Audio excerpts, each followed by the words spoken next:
What's going on, family? Welcome to Metaphysical Bible Study. I hope you are well. So happy to have you here for this Sunday's teaching. Let me open up the chat lines. Oh, you are in for a special one today as we go into decoding Genesis chapter 32. We will be decoding Genesis chapter 32 today as we continue our overall study of Genesis. We started all the way at Genesis chapter 1, and it's been absolutely amazing to see what we've identified as biology in the Bible. Biology in the Bible, we know that the word Genesis, right, has the word genes in it. It has genes in it. And each story that we've been able to uncover and decode has actually revealed in many ways a part of the body or the mind. And so we know that these allegorical stories speak to truths that are deeper than the surface level. The writing is absolutely amazing in terms of how it was done. And we've been able to see beyond the surface level, right?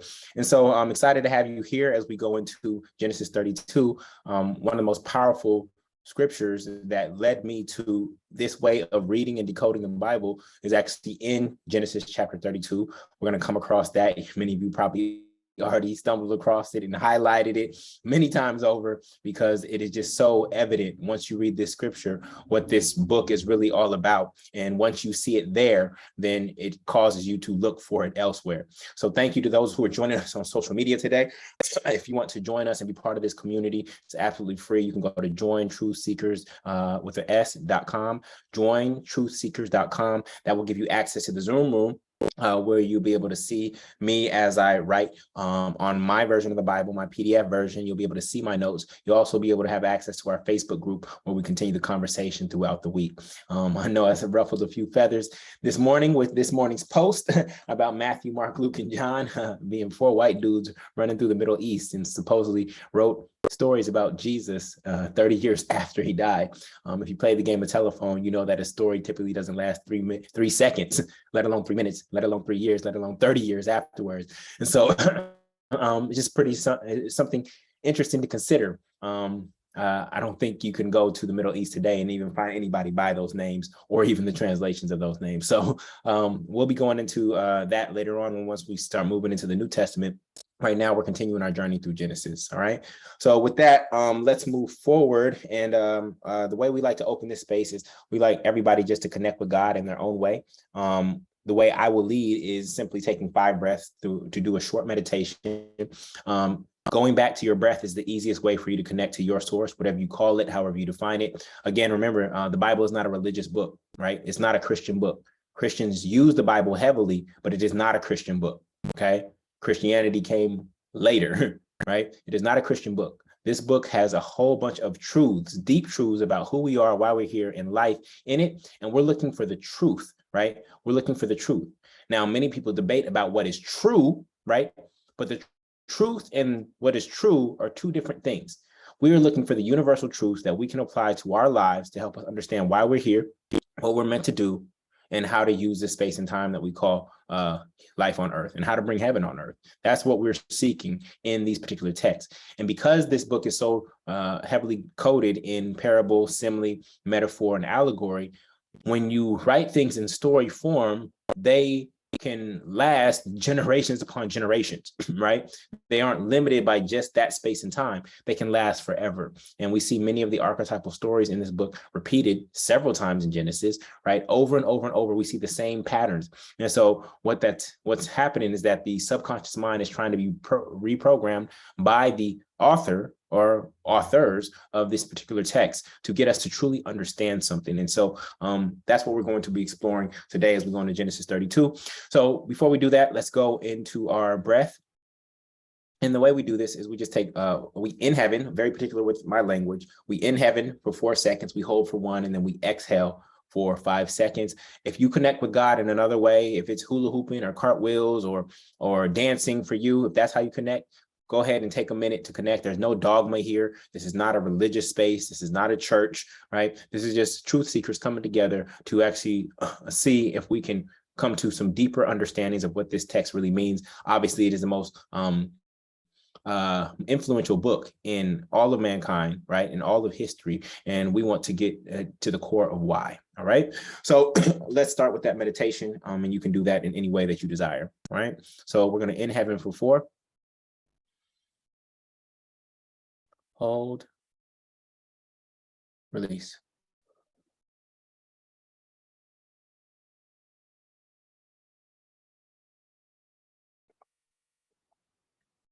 In heaven for 4.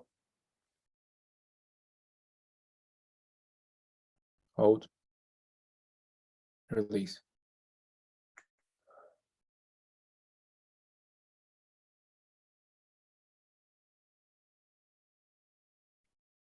In heaven for 4. Hold. Release.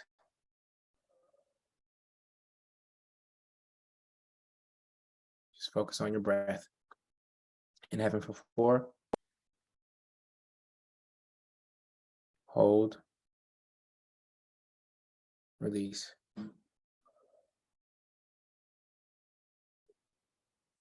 One more. In heaven for 4. Hold. Release.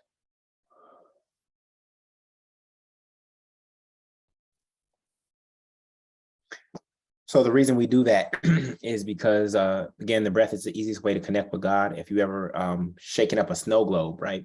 When you shake up a snow globe, you can't see through the scene clearly because the snow is clouding the area. And so meditation is simply the process of bringing stillness to your mind. Be still and know that I am God, right? Bringing stillness to your mind so that the snow can fall down and you can actually see clearly. And what we want to see clearly is the actual text that we're going to be decoding today. So moving forward, the only other quote unquote ritual that we have here is the Truth Seeker's Prayer. And the Truth Seeker's Prayer is a divine download that I got that has really supported this work and do this work. And so I want to share it with you. It is backed by scripture. So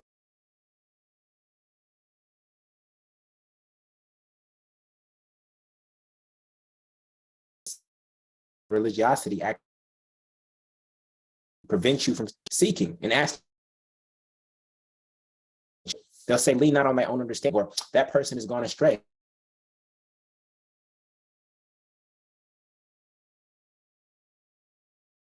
More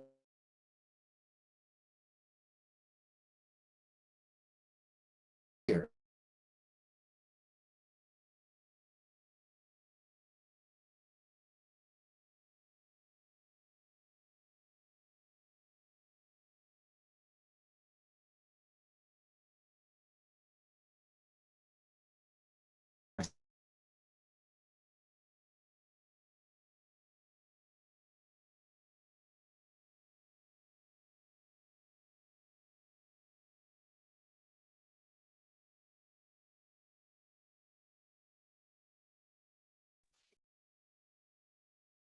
All right, Zoom, we are back in action.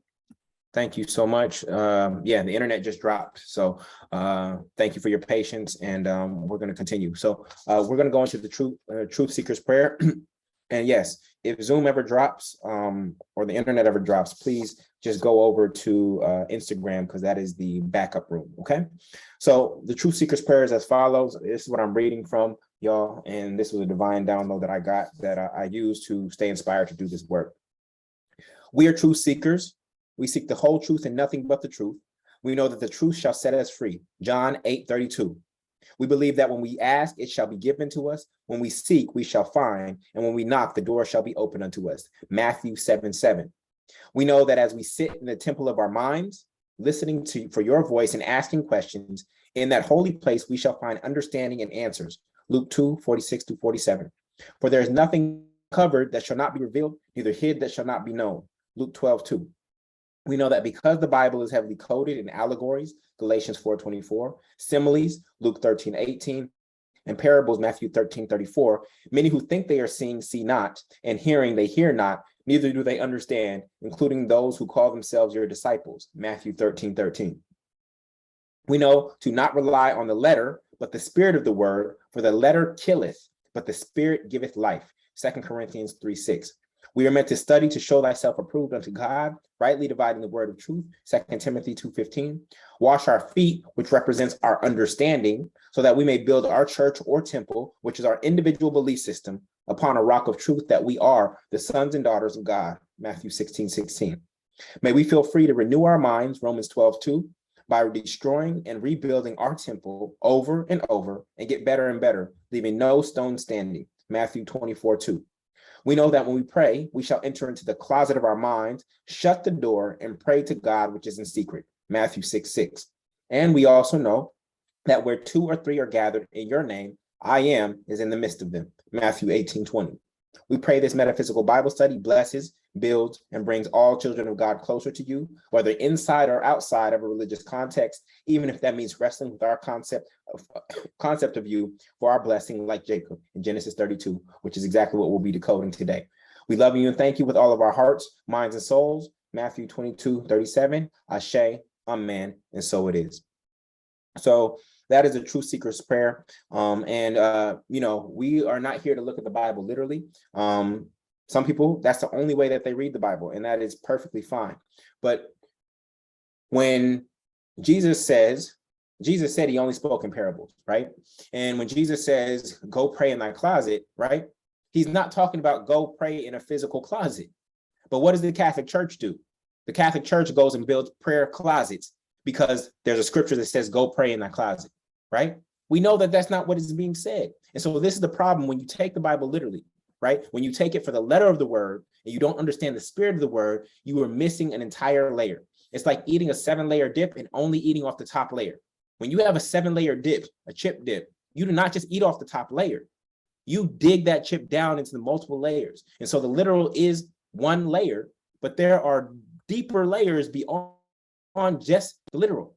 Okay. Like for instance, when it says a house divided against itself cannot stand, many people take that on the surface and say, oh, a marriage, right? When the two partners in a marriage are not aligned in that house, it cannot stand, right?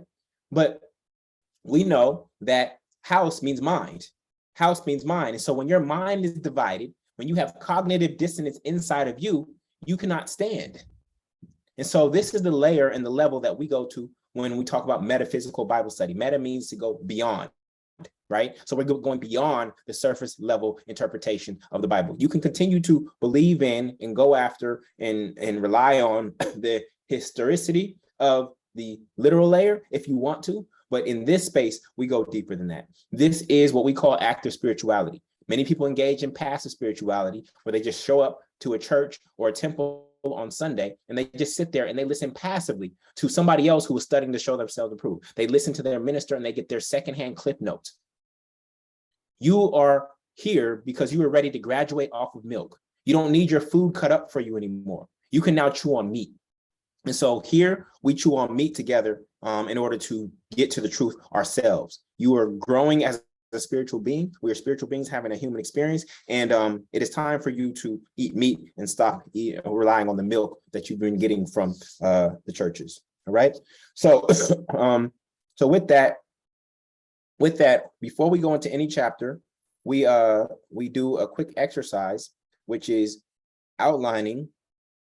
We need to first outline the persons, places, and things, because those usually have significance and meaning when we're doing a metaphysical decoding of the scripture, right? And then we need to assess, what are our questions? What are our questions about this particular chapter? What didn't make sense? What didn't make sense, right? Like if we were to take that literally, that doesn't make sense. So we know that in the Sodom and Gomorrah story, Lot's, the Sodom and Gomorrah story, we know that Lot's daughters, right? They laid down with him each, right? They got him drunk and laid down with him. You think that's actually what happened? Or do you think that is a metaphor? You think that is an allegory that's trying to tell us something? Because if we look at these things literally, then this whole Genesis is literally a Jerry Springer episode. A whole bunch of broken, messed up families with players. Jacob would be a player. Abraham would have been a player. Okay, but we don't want to look at it like that, right?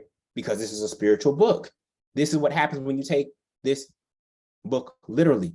We are trying to get to the true meaning of the book so that we can apply those truths to our lives and bring literally heaven on earth. So with that, I'm going to share my screen here in Zoom, and we're going to go through our process. Before we get into it, we need to outline what are the persons, places, and things, because the people and places, you saw my post on Instagram today, right? People like the names don't matter. They do matter because they have real meaning. Every single name in this book, whether it is a place or a person, has a meaning that gives you context for the actual story that is unfolding, right? And then from there, we have to identify, what do these nouns mean? What's the significance of a sheep? What is the significance of a key? What is the significance of a fish? How does that help us decode this particular story? And some of the things that help us see that these stories are not literal is when we like, that does not make any sense. Now, I'm not saying that you can't read a story that doesn't make any sense, but usually it's there to give you a signal that this is something that you have to go deeper into, because on the surface level, it does not make sense. All right. So here on Zoom, I'm going to share my screen. I'm going to see if AirPlay works. It should. Let's see if this works. Otherwise, I'm gonna have to get my cable really quickly, y'all. All right, so that not work. So let me try to connect via cable so that we can do our preliminary decoding. All right. Give me a second while I bring that up. Share screen, my cable. All right, we're good to go. All right, for those of you here on Zoom, can you see my Bible, or can you see my tablet? Okay, so how many of you read the scripture 3 times? So here, because this is proactive proactive or active spirituality and not passive spirituality, your homework before you come to metaphysical Bible study is to read and decode the chapter 3 times for yourself first. Yes, 3 times for yourself first. You are not coming here to get my cliff notes and rely on me. I'm not your savior. I'm not your minister. I'm not your preacher. I'm going on this journey, and Spirit said, bring other people along on this journey with you. So I do not come here as an expert. I do not come here in front of you pretending like I know it all.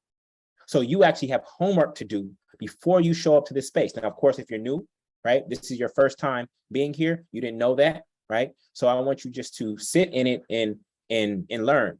But next week, if you choose to come back, then you actually have homework, which is you have to study to show thyself approved. It's not me studying to show thyself approved. It is you studying to show thyself approved unto yourself, unto the God in you, unto your higher self. All right. So with that, let's look at Genesis 32, and let's start with the question.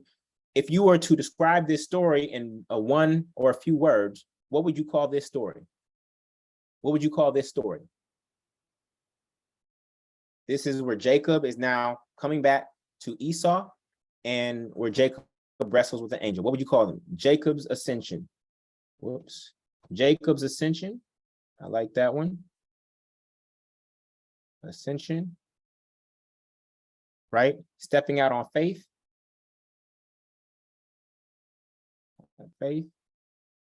Good. Human evolution. Human evolution.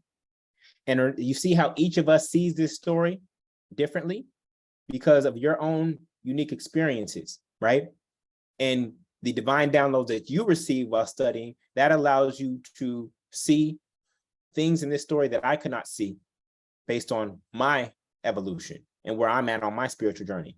I like that one. Becoming. Face your fears.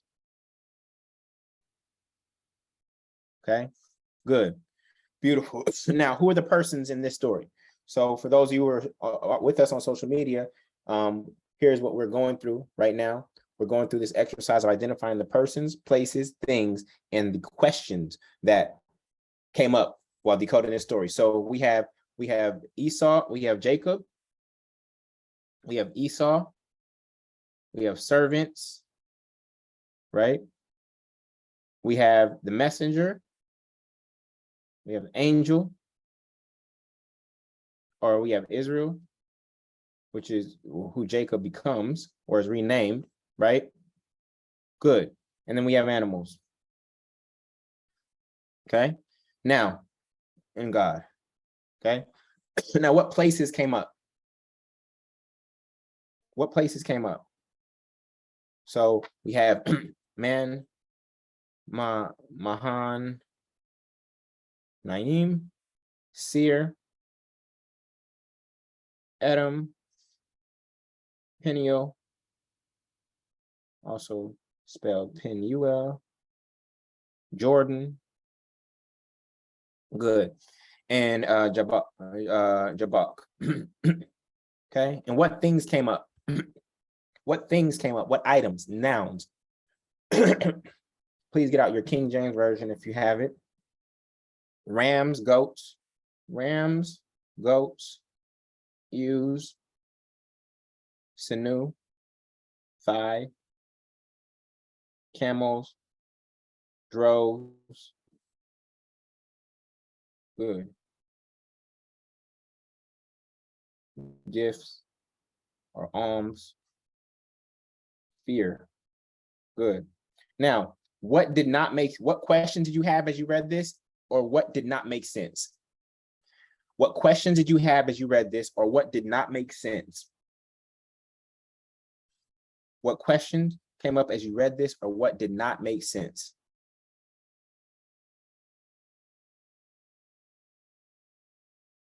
Why was Jacob's name changed to Israel? Why was Jacob's name changed to Israel? Good. That's a big one. Okay. Why did he ask? Why did Jacob ask, what's your name? What's your name? Who or what did Jacob wrestle? Wrestle. Yep. Right. What's the significance?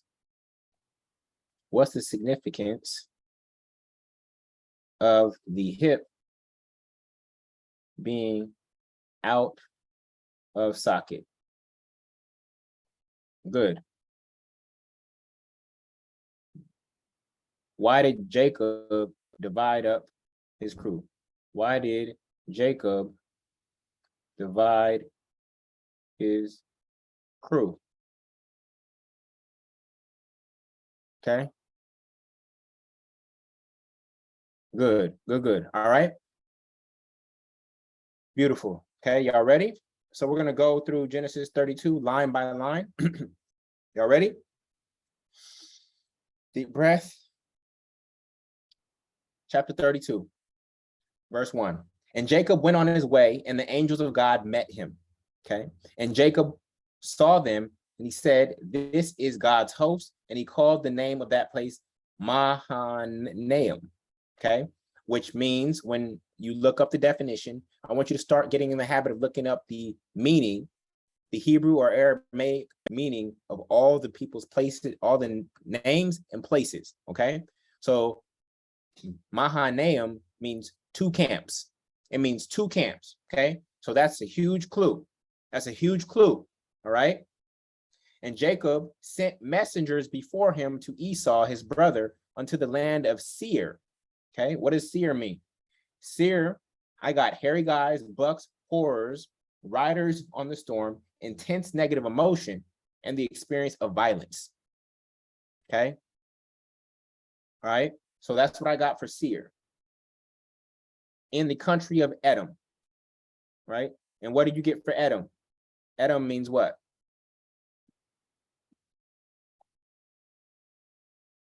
What does Edom mean? Red. Okay. Edom means red. And we know that Esau was red and hairy. So when we first got introduced to Esau, in comparison to Jacob represented what? Esau represented our physical blood self, son of man. Okay. Jacob represented son of God. Esau is the animalistic nature inside of us that is tactile and physical. That's what the hair represents. That is the tactile, physical part of us. Whereas Jacob was the more feminine in that he stayed and was raised, he stayed in the tent with his mother, right? And so we see these words come up, but we see them come up as places, not as physical descriptions of Esau, okay? So these are clues. Then, yes, Esau, the unconscious mind, right? Isaac was the subconscious mind because Isaac was blind, right? Jacob and Esau's father was Isaac. Isaac was blind. Isaac represented the subconscious mind because it is blind. It does not see with the two eyes, right? You can program the subconscious mind with whatever you want to program it with. It does not care. It is non-judgmental, right? So, so Rebecca represented the superconscious and Jacob represented the conscious mind when we read that story, okay?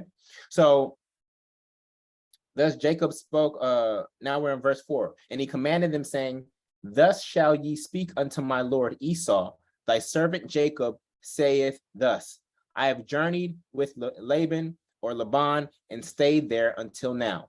And I have oxen and asses and flocks and men servants and women servants, and I have sent to tell my Lord that I may find grace in thy sight. Verse 6, and the messengers returned to Jacob, saying, we came to thy brother Esau, and he cometh to meet thee, and 400 men with him. So Jacob's like, yo, 400? Jacob's in fear. Why is Jacob in fear, everybody? On the surface level story, why is Jacob in fear? Why is Jacob in fear? Because he stole his brother's birthright. He stole his brother's birthright. So he doesn't know how Esau is going to respond to that after now coming back, right? So how many men he got? 400? And so for those of you who are great with numerology, you may be able to look into what does 400 mean? I'm still working on my numerology, but you may look into what does 400 mean? What is the significance of 400? Okay.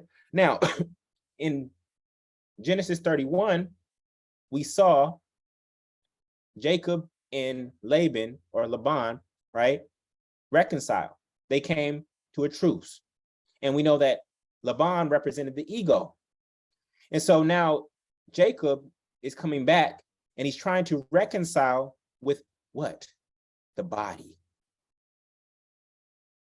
Jacob is now trying to reconcile with the body.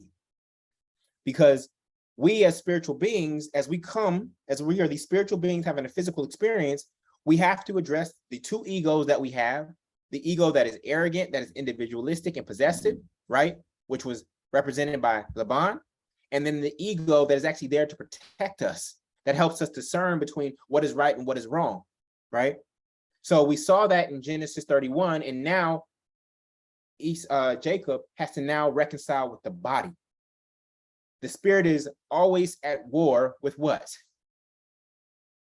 The spirit is always at war with what? The flesh. And that is what Esau represents. Esau represents the flesh, the body, the animalistic nature inside of us.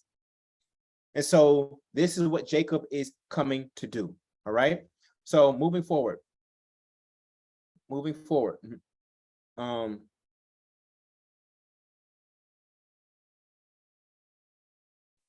And then Jacob was greatly afraid. And we see Jacob fearful over and over. That's why I highlighted it.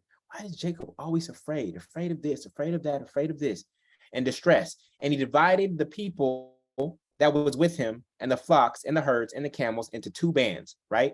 We saw the name of the place was Mahanaim, right? Which was two camps. And then we see it transpire in action here in verse 7, two camps. Now, we know that Genesis has to do with our DNA, right? Genesis has to do with our DNA. Where do you see two in the biology of the body? Because this is biology in the Bible. Where do you see two? When you think about the number two, when you think about the body, where do you see two? You think about DNA.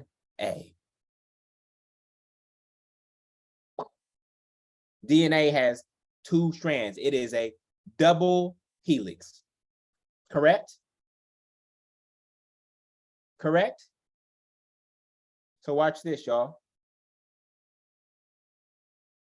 Your chromosomes come in pairs. Remember, we talked about chromosomes when Jacob was actually multiplying the cattle and he was using the sticks, right? And he was peeling the sticks, and those sticks actually represented chromosomes, right? Your chromosomes come in pairs because humans are diploid. This means that when we get 2 copies, this means we get 2 copies of each chromosome, 1 copy from our mom and 1 copy from our dad. These pairs of chromosomes are called homologous chromosomes. They have the same gene, but different versions of the gene called alleles, okay?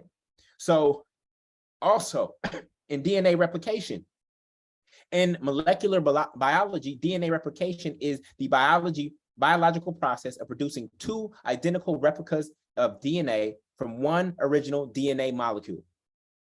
Does that sound like the story you just heard? DNA replication occurs in all living organisms, acting as the most essential part for biological inheritance. What has Genesis been about? It's been about inheritance. What are we talking about? Jacob and Esau is all about an inheritance. This is essential for cell division during growth and repair of damaged tissues. So the reason he divided them up is because if one crew got taken out, the other one could still survive. This is an allegory about DNA replication. This is why you have 2 of everything. This is essential for cell division during growth and repair of damaged tissues, which Esau and Jacob have a damaged relationship, while it is also ensured that each of the new cells receives its own copy of the DNA. The cell possesses the distinctive property of division, which makes replication of DNA essential. This is an allegory of DNA replication. Once you see it, you can't unsee it. And said, and listen, verse 8, and said, if Esau come to the one company and smite it, then the other company which is left shall escape. Okay, now if we go back to verse 3, and Jacob sent messengers before him to Esau his brother unto the land of Seir, the country of Edom. Did anybody know of a messenger in the body? Let's see who was good at science. It's called messenger RNA. Messenger RNA. Y'all think these are coincidences? No, they are not. We're just putting the pieces together, okay? So moving forward. Verse 9, and Jacob said, O God of my father Abraham and God of my father Isaac, the Lord which saideth unto me, return unto thy country and thy kindred, and I will deal well with thee. Verse 10, I am not worthy of the least of all the mercies and of all the truth which thou hast showed unto thy servant. For with my staff I passed over this Jordan. What does Jordan mean, y'all? How many of you looked up what Jordan means? Jordan means descender or descending. So if Jacob represents the soul or the spiritual self, and Esau represents the body, is Jacob going up or down? If Jacob represents the soul or the spirit, and Esau represents the body, is Jacob going up or down? Jacob is going down through the chakras. This is why the Jordan means descender or descending. This is why he had to pass over the Jordan. And now I am become 2 bands, 2 DNA strands. I become 2. Okay? These names have meanings. Verse 11, deliver me, I pray thee, from the hand of my brother, from the hand of Esau, for I fear him, lest he will come and smite me and the mother with the children. Okay? Verse 12, and thou saidest, I will surely do thee good and make thy seed as the sand of the sea, which cannot be numbered for multitude, right? And verse 13, and he lodged there the same night and took of that which came to his hand a present for Esau, his brother, okay? 200 she-goats and 20 he-goats, 200 ewes and 20 rams, 30 milch camels with their colts, 40 kine, 10 bulls, 20 she-asses, and 10 foals, okay? And he delivered them into the hand of his servant, every drove by themselves, and said unto his servants, pass over before me, and put a space between drove and drove, okay? This is a lesson on forgiveness, family. This is a lesson on forgiveness. Listen very carefully. I'm going up, okay? I'm going up. The lesson on forgiveness here is that many of us, when we do harm unto somebody, we want to just say, please forgive me, right? We want to say, please forgive me, and we want that person to forgive us and return to the normal state just like that, okay? That's typically how we want it. But Jacob is demonstrating what forgiveness looks like. You want to know what forgiveness looks like, y'all? It looks like consistency and change in behavior. Forgiveness is not just asking for it with your mouth or your lips. And so Jacob is drove. He didn't just say, here, please forgive me all at once. He sent drove after drove after drove after drove after drove separately, because forgiveness looks like consistency and consistent change in behavior. It is consistent change in behavior. It is not just a word that you, or something you ask and request, and all of a sudden, just that moment, it's all forgiven.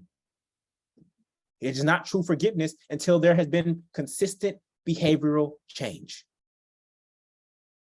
And so Jacob is aware of this and is starting to send them in droves, not all at once, not even just speaking. And what you notice is that Esau is being restored. The birthright that was stolen from Esau is being restored to him through the gifts from Jacob. Jacob is literally saying, here's everything. So if you've actually been betrayed on your journey called life, I want you to know in this moment that you will be fully restored. I can't tell you when. It may not even come from the person who hurt you or harmed you, but you will be fully restored.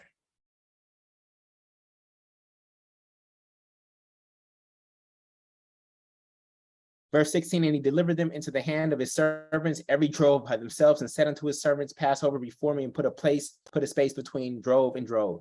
Verse 17, and he commanded the foremost, saying, when Esau my brother meeteth thee and asketh thee, saying, whose art thou, and whither goest thou, and whose are these before thee? Verse 18, then thou shalt say, they be thy servant Jacob's. It is a present sent unto my lord Esau. And behold, also he is behind us. So listen, Jacob is calling Esau, or the conscious mind is calling the unconscious mind, which is the body, Lord. Why? Why? We know that the conscious mind is above the body. Spirit controls the mind controls the body. So why would Jacob be calling Esau Lord? Thank you, Andrea. It is surrendering. It is surrendering. Similar to trying to establish a truth with the ego, the conscious mind, right, is trying to establish a truth with the body. We need to work together. We cannot be at war with one another. We are brothers. We come from the same source. We have different purposes, right? And we have to work together. And so I'm willing to submit to you but we have to work together. I'm willing to give everything to you because me as spirit, me as soul, I can't have possessions. Materiality means nothing to me. To you, materiality means something. So I'm willing to give you all that I have gained materially if we can actually establish the truth and we can work together. Because guess what? None of you could be in this earthly realm if it weren't for the body. Religion and the church has taught you to demonize the flesh and the body. No, we are meant to work in unison and in harmony with the body. But there's an order. It is spirit, mind, body. But when people are run by their body, they can't control their temptations, they have physical addictions, then the body is in control and it is at the top. And when the mental health issues that we talk about in society, when people are having mental health issues, guess what? The mind is at the top. Okay? But the true hierarchy is spirit, mind, body. Okay? Spirit, mind, body. And so Jacob is saying, look, I will call you Lord. I will submit because I cannot have this earthly experience as a soul without you, the body. So you are extremely important. But again, the church and religion will have you demonize the body and the flesh and tell you how sinful it is. And this is part of the discord that you experience in your life. It's because you've been taught that the body and the flesh are evil. No, they are also, it is also made of God. My body is a temple. It doesn't say my body is sinful. It says my body is a temple, not sinful. But you'll start to notice as we go through this study deeper and deeper, and as you read this text for yourself, you'll start to realize that everything that you were taught, just about everything you were taught in church and religion, is actually the opposite. It's literally the opposite of what you were supposed of the truth. It is literally the opposite. Your body is a temple. Your body is not sinful. It just needs to be led by the spirit and the mind. It cannot lead. Okay? So, moving forward. And so commanded he, verse 19. In verse 19, and so commanded he the second and the third, and all the following the drove, saying, on this manner shall ye speak unto Esau when ye find him. Verse 20, and say ye moreover, behold, thy servant Jacob is behind us, for he said, I will appease him with the present that goeth before me, and after I will see his face. Peradventure he will accept of me. Okay. So verse 21, so went the present over before him,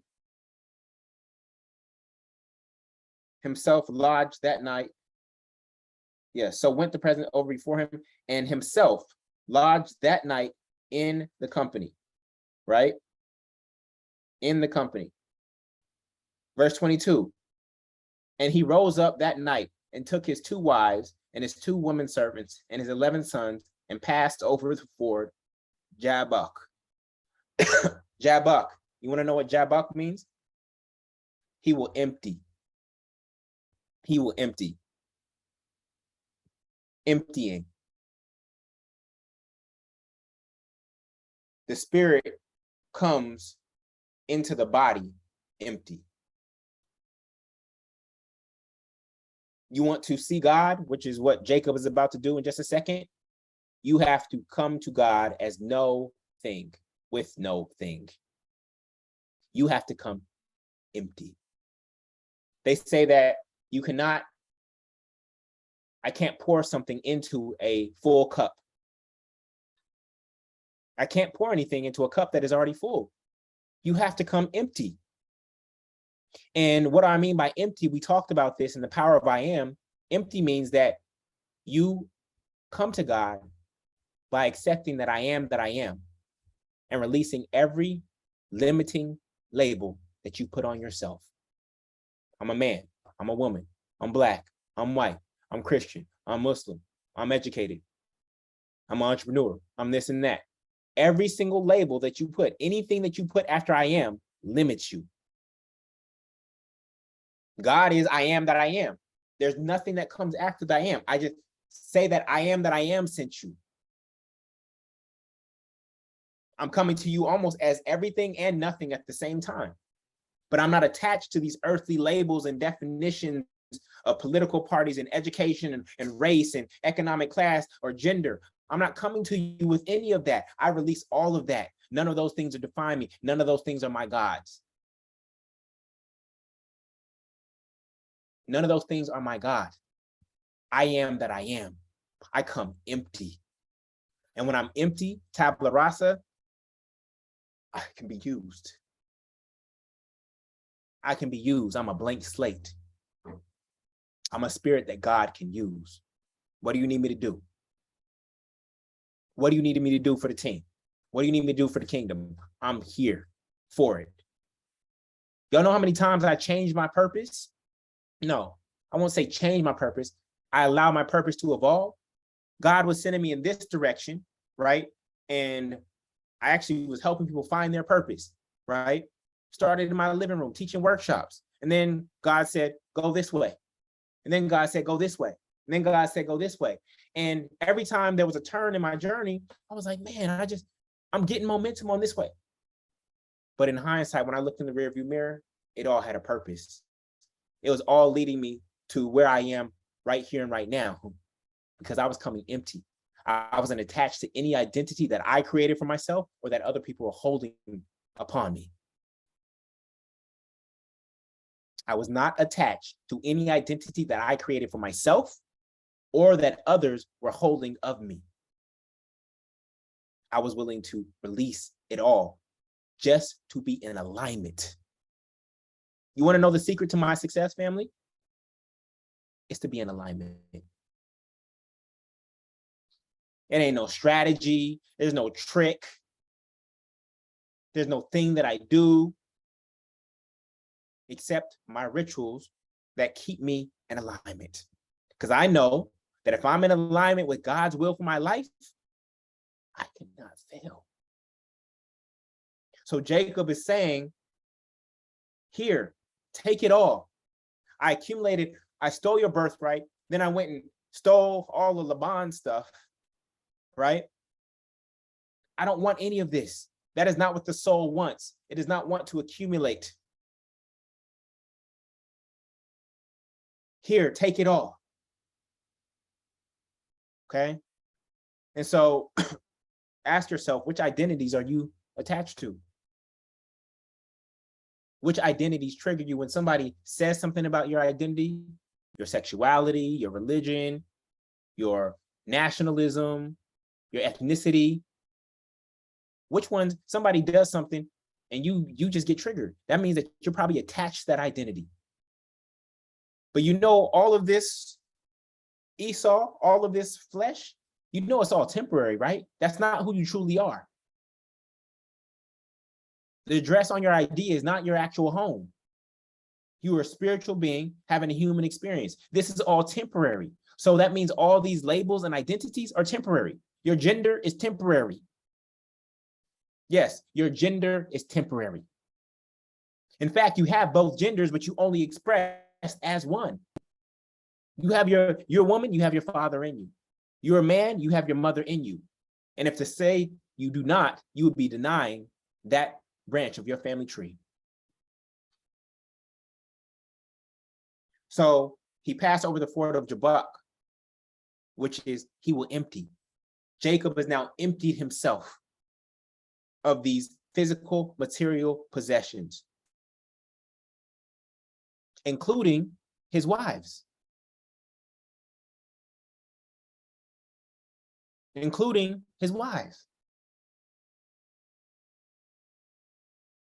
Some of you made your wives your gods. Some of you made your husbands your gods. Some of you made your boyfriends. Some of y'all made your boyfriends your gods.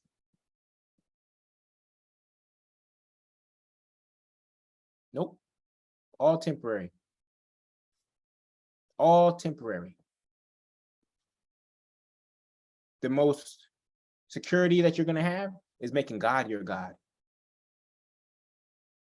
And the only way to get into God, the only way to fit through the pin of a needle is to come empty. We'll get to that in the New Testament. You must come empty. You can't take materials through the eye of the needle. You have to come empty. But what about nope, come empty. You don't need any of that. This is why children are the closest to the kingdom, because they don't have any possessions. They are not possessed by any possessions. We as adults, we get possessed by possessions. This is saying come empty. Verse 23. And he took them and sent them over the brook and sent over that he had. 24, and Jacob was left alone. You see that? Alone. And there, so verse 24, and Jacob was left alone. I posted earlier this week. Many people are afraid to be alone, because when you're alone, you have nobody to blame. You have nobody to blame when you're alone. But solitude is one of the most powerful experiences, because it's just you and God. It's just you and God. So Jacob is now alone after being surrounded by so many things. He's now alone, right? And so if you want to get closer to God, you might have to be alone. And not permanently alone. I'm not talking about hermit, but there may be a season in your life where you were actually meant to be alone. Okay? Now, watch this. In the same verse, it says, and there wrestled a man with him until the breaking of the day. So the man was wrestling with him at what time? The man was wrestling with him at what time?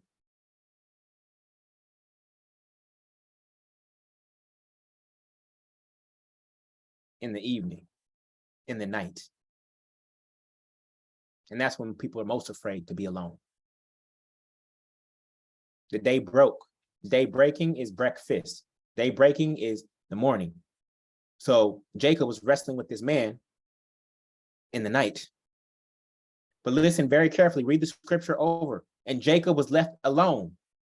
And then all of a sudden, and there wrestled a man with him until the breaking of the day. So who was this man, family? Who was this man? It says, and Jacob was left alone. So who was the man? Himself. How many of you wrestle with yourself in your mind every single day? We also know that Jacob was a wrestler, right? Supplanter. Jacob was going to a space where he was wrestling with himself. It says, and Jacob was left alone. And then all of a sudden, and there was a man wrestling with him until the breaking of the day. There was no other man.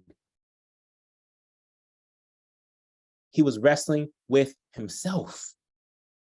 And when you look at the pronouns in the rest of the story, you'll see, okay? Verse 25, and when he saw that he prevailed not against him, he touched the hollow of his thigh, and the hollow of Jacob's thigh was out of joint, and he wrestled with him. Okay? So what is this? What is this thigh thing? Why is that important? Okay? Jacob emptied himself out and became no thing. No thing, and had no things, right? The hippocampus in your mind is where memories lie. Quote unquote. The hippocampus is where your memories lie. And he could assume a new identity and name once he let go of his old identity in the hippocampus. It says thigh, but thigh is also a synonym for hip. What keeps you attached to your old identity is your memories. It is the nostalgia. What keeps you attached to some of your old friends who are not serving you is the nostalgia. It's the memories of them. But now Jacob hip or hippocampus is out of socket. He can no longer tap into it. He can no longer lean on that understanding of his old self, and therefore a new identity is able to be created. You will see him limp.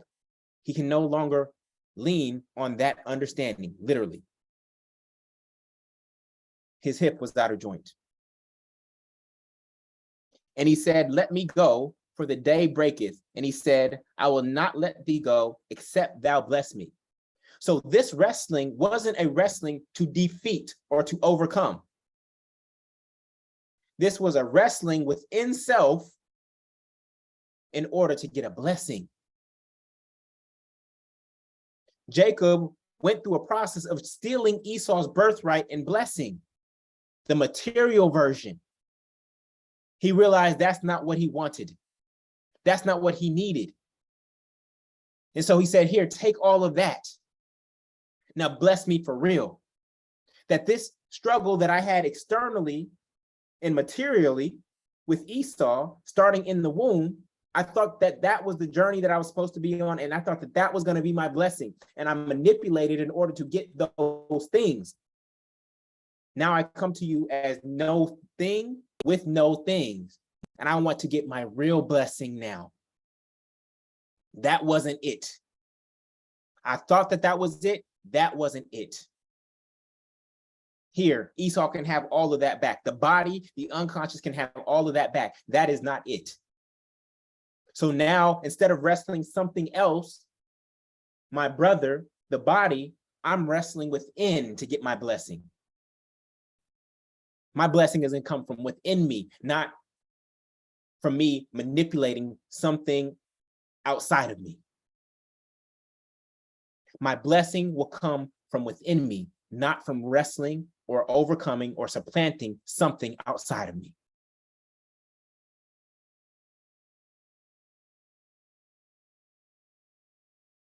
In verse 27, and he said unto him, what is thy name? And he said, Jacob. In verse 28, and he said, thy name shall be called no more Jacob, but Israel. Israel. So anytime we see a name change in the Bible, we know that it is a sign of spiritual evolution. It is a sign of spiritual evolution. For as a prince hast thou power with God and with men. So now Jacob no longer just has power with men, the material, the body and the flesh. Jacob has now ascended and now has power with God of a prince. Jacob has ascended to royalty. The right hand of his true father, not just the right hand of Isaac, but the right hand of God. After going on this journey, 20 years working for Laban, right? That wasn't it. Some of y'all been on 20-year journeys and you're tired. You've been chasing this thing, you've been getting more and more of it, whether it's money, whether it's this, whether it's success, whether it's career accolades, you've been chasing it. And it's still not fulfilling you. Because you've been trying to get your blessing outside of yourself. Your blessing will not come from outside of you, it will come from within you. This is the realization that Jacob is coming to. And Jacob asked him and said, tell me, I pray thee, thy name. And he said, wherefore is it that thou dost ask for my name? And he blessed him there. Why is this other man not willing to give Jacob his name?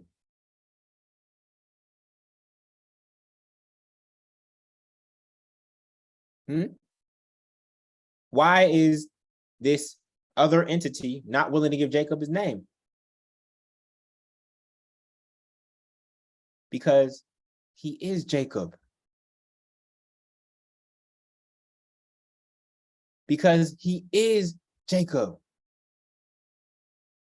You don't know my name? I am you. You haven't been wrestling external things. You've been wrestling yourself this entire time.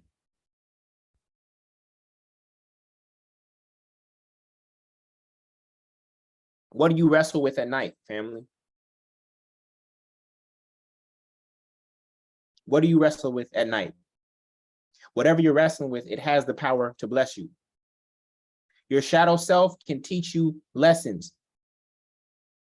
It's hard to see it when you are surrounded by people and things in the light.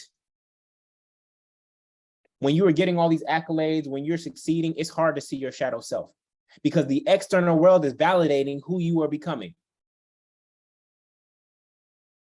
But when you are alone at night and you're wrestling within, whatever that thing is that you're wrestling with, that's where your blessing will come from, not from the outside world. I don't care if you get another degree. I don't care if you get 100,000 more followers. I don't care if you make $1 million more. That's not where your blessing is going to come from. You may have those things as well. Seek ye first the kingdom of God, and all these things shall be added unto you. But many people do it out of order. They seek these things first, thinking that that's their blessing. Then they're like, once I have those things, then I'll start seeking. Jacob has come to that realization. The soul is remembering why it is here. Because when we come through that birth canal as souls, we forget. We forget. We forget where we come from. And now we look at this physical reality and this human experience, and we assume that that is us. You are not your body. You are not your body. Here's how you know you are not your body. You say, my hand. You say, my legs. So the question is, who is possessing the legs and the hand? It's no different than you saying, my car. There is something that is possessing the car. You are not the car. You are not your legs. You are not your hand. You are not the body. You are the soul that is possessing this temporary physical body.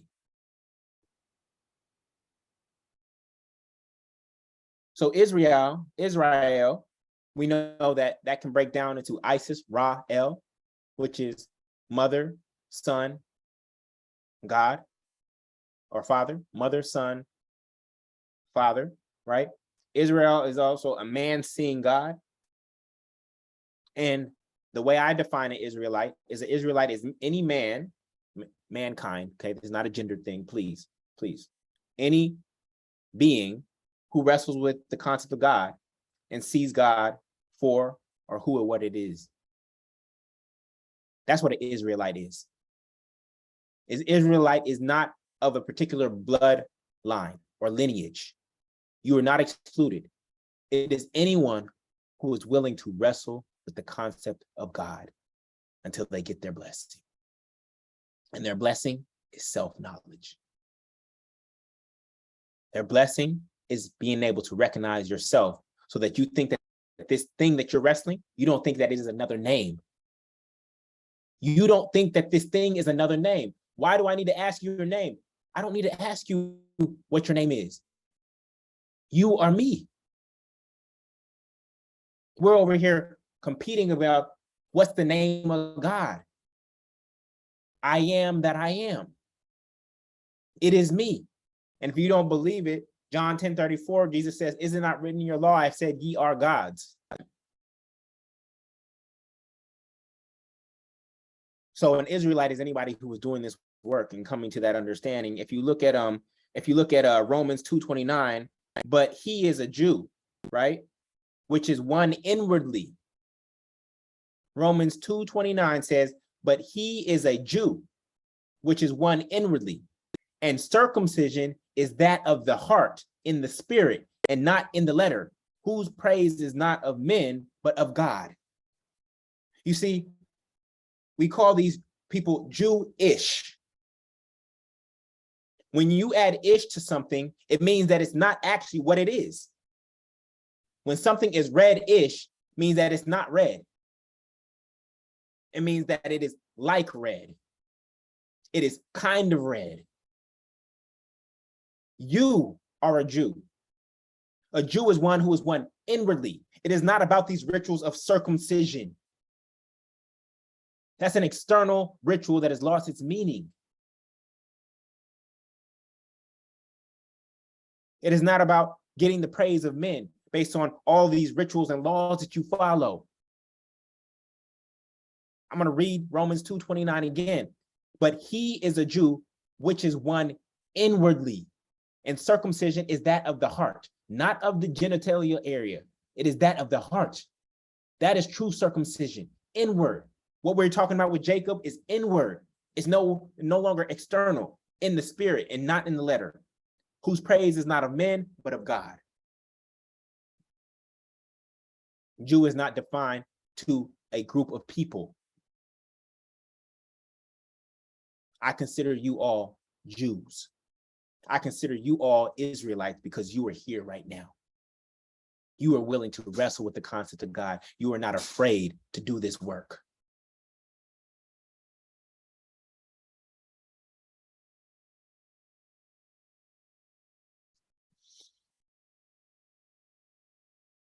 And here is the verse that will change your entire understanding of this text. Genesis chapter 32, verse 30. And Jacob called the name of the place Peniel. And Jacob called the name of the place Peniel. Of all the words and all the names that Jacob could have used to name this place, he called it Pineal, as in pineal gland. The third eye, which is actually the first eye. That is where you see God. This is where Jacob saw God. When he came to God as no thing, with no things, and alone. And he wrestled within himself, and he saw God through the third eye, known as the pineal gland. If that isn't the biggest clue and hint that this book is not meant to be taken literally, then I don't know what to tell you. It is right there. We also know that Jesus was crucified where? At Golgotha. Golgotha is the place of the skull. This book is about the soul's journey to becoming moving from the body consciousness that it had to descend into the resurrected, elevated mind.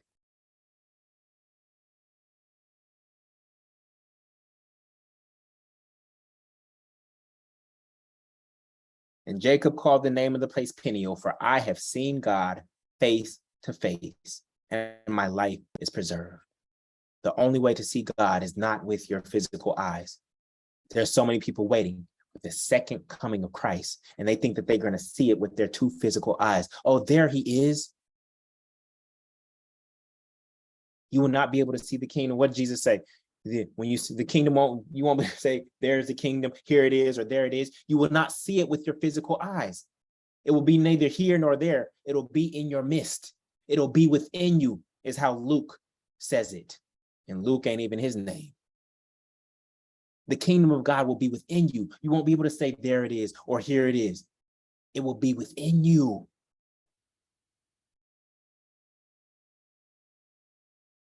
Verse 31, and as he passed over Peniel, the sun rose upon him, and he halted upon his thigh.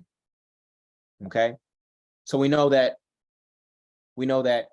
Proverbs 3:5-6 says, lean not unto thine own understanding. Jacob was leaning on his own understanding, which is the intellect. And this is what many of us do, is we rely on the intellect. And Reverend Michael Beckwith, he puts it best, and he says, we try to intellectualize the spirit when we truly need to be spiritualizing the intellect. This is what lean not on my own understanding. You will not be able to access God and truly understand God when you solely rely on the intellect. When you solely rely on books, when you solely rely on men, you will have to go within alone as no thing with nothing in order to truly understand God. Verse 32, and therefore the children of Israel eat not of the sinew which shrank, which is upon the hollow of the thigh unto this day, because he touched the hollow of Jacob's thigh in the sinew that shrank. This is an example of what? This is an example of trying to ritualize an allegorical story and taking it as literal, and therefore now that becoming a law or a ritual in people's lives today. Verse 32 is what many people do, what religions do. They tried to ritualize and anchor these stories into certain meanings that were never meant to be taken literally anyways. You think God cares if you eat the sinew of a piece of meat? You think that's going to determine your salvation? You really think that that's what's going to determine your salvation? No, it will be inconsequential. What will determine your salvation is your willingness to go within, your willingness to wrestle with the concept of God, beyond the one that you were given, born into, and programmed with, and see if you can break free and get beyond that. That is what this story is all about. You must sacrifice your old blessings, everything that Jacob had accumulated. You must sacrifice your old blessing that you worked so hard for to get your next best blessing. I'm going to repeat that. You must sacrifice all of your old blessings, or at least be willing to sacrifice. Sometimes God will not make you release all of your old blessings, and you'll be able to use that in your new blessing. But you have to be willing to sacrifice all of your old blessings, all of the cattle, even his wives. Jacob sent everything ahead. Here, take it. You have to be willing to sacrifice all of your old blessings, the things that you used to pray for that you now got, in order to become the new you. In order to go from Jacob to Israel, you're going to have to sacrifice everything that Jacob wanted in order to get to Israel.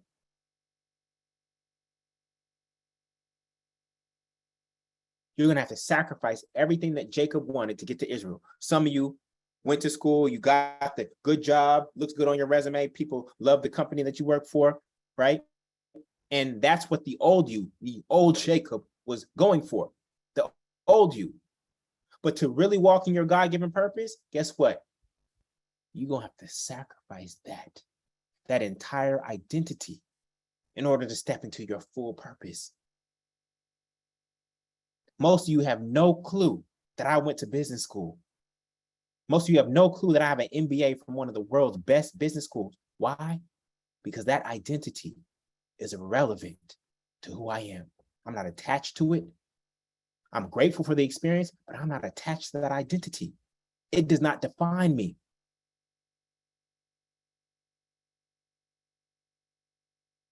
The only identity that matters to me is that I'm a child of God, period.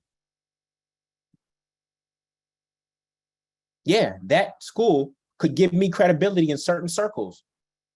I don't want to be in that circle if that's what gives me credibility. If I threw out that school over and over and over again, I would get credibility in certain circles.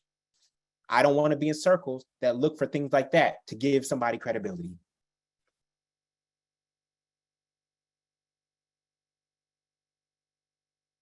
I'm already accredited by God. You can see it in my movement. You can see it in my being. Would it matter if I went to school? Based on how you feel hearing this teaching, does it matter what school I went to? Would you care?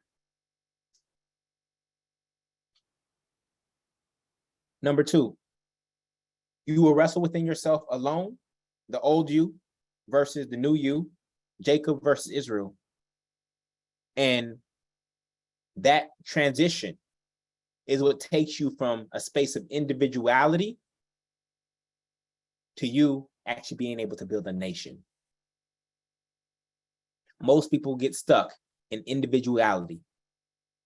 Their furthest expansion just goes to their biological family, their immediate family. That's the furthest expansion of their love. But when you truly go through this transformation, and you can see it in my own walk with the multifamily movement, etc., you see that I've gone from individual and individuality to actually building a legitimate nation. This is the journey of Jacob.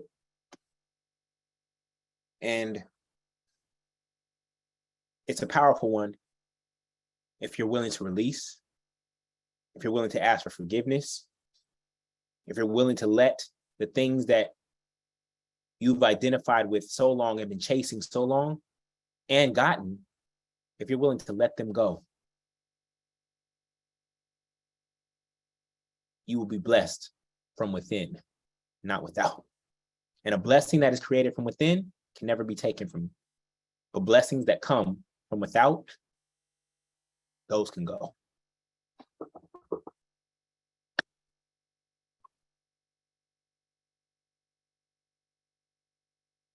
How was that, family? How was that? That hit home? By the way, here's messenger RNA right here.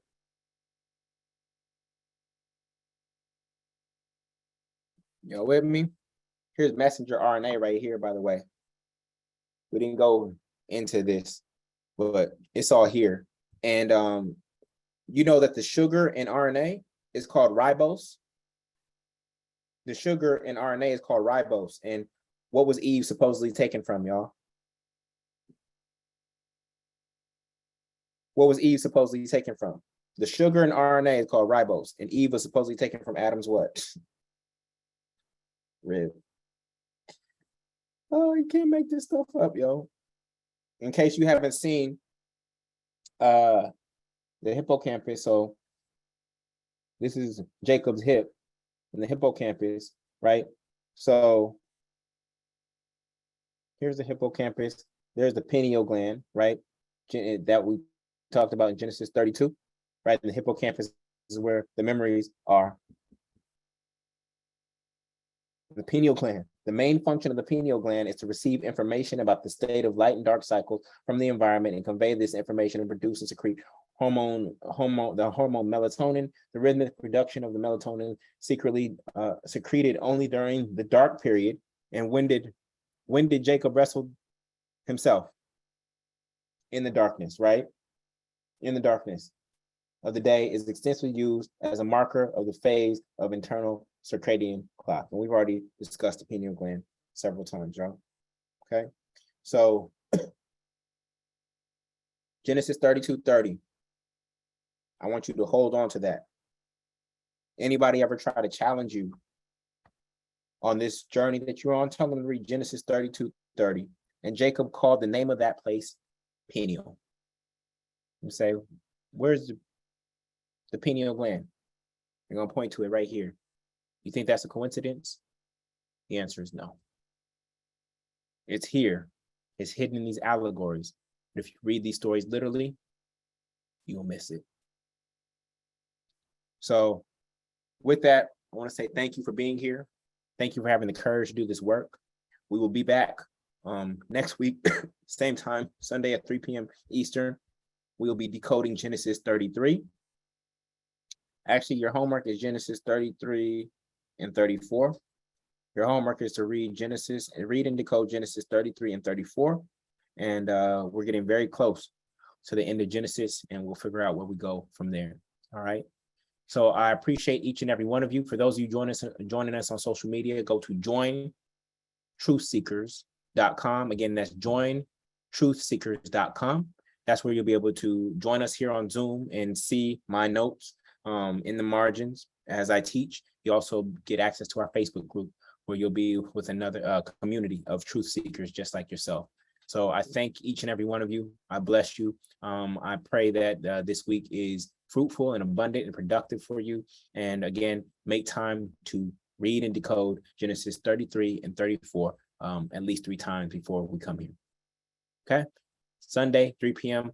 Set a phone alarm if you haven't already done so, and I'll catch you later. Much love, everybody. Peace.